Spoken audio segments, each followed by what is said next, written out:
Pradeep Joshi channel को subscribe करना बिल्कुल फ्री है। सब्सक्राइब करें और इस बेल आइकन को दबाएं हमारे नए वीडियोस सबसे पहले देखने के लिए।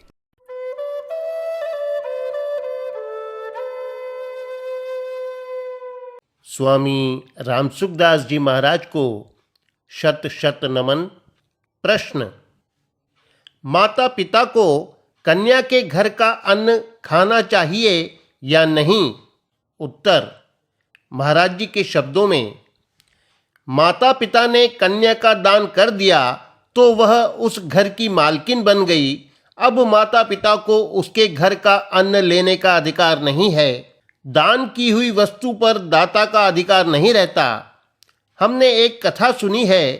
बरसाने का एक चमार सुबह किसी काम के लिए नंदगांव गया। वहीं दोपहर हो गई। कुछ खाया पिया नहीं था। प्यास लगी थी, पर बेटी के गांव का जल कैसे पिया जाए, क्योंकि हमारे वृषभानु जी ने यहाँ कन्या दी है।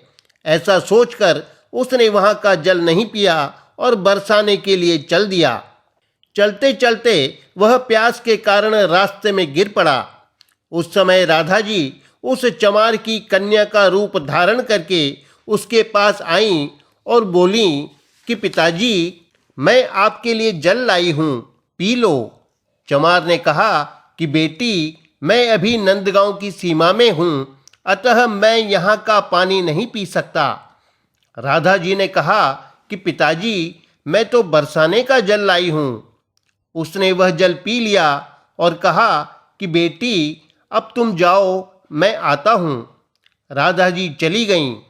चमार अपने घर पहुँचा तो उसने अपने बेटी को गोद में लेकर कहा कि बेटी, तुमने जल पिलाकर मेरे प्राण बचा लिए।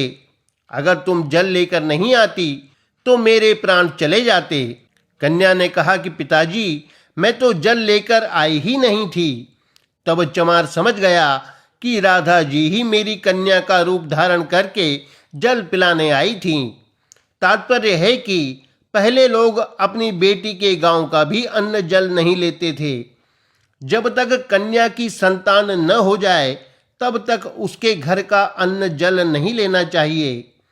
परंतु कन्या की संतान होने पर माता पिता कन्या के यहाँ का अन्न जल ले सकते हैं, कारण कि दामाद ने केवल पितृ ऋण से मुक्त होने के लिए ही दूसरे की कन्या स्वीकार की है। उससे संतान होने पर दामाद पितृ ऋण से मुक्त हो जाता है, अतः कन्या पर माँ बाप का अधिकार हो जाता है। तभी तो दोहित्र अपने नाना नानी का श्राद्ध तर्पण करता है, उनको पिंड पानी देता है और परलोक में नाना नानी अपने दोहित्र के द्वारा किया हुआ श्राद्ध तर्पण पिंड पानी स्वीकार भी करते हैं। यदि कन्या की संतान पुत्री हो, पुत्र न हो, तो भी उसके घर का अन्न जल ले सकते हैं, क्योंकि संतान होने से कन्यादान सफल हो जाता है।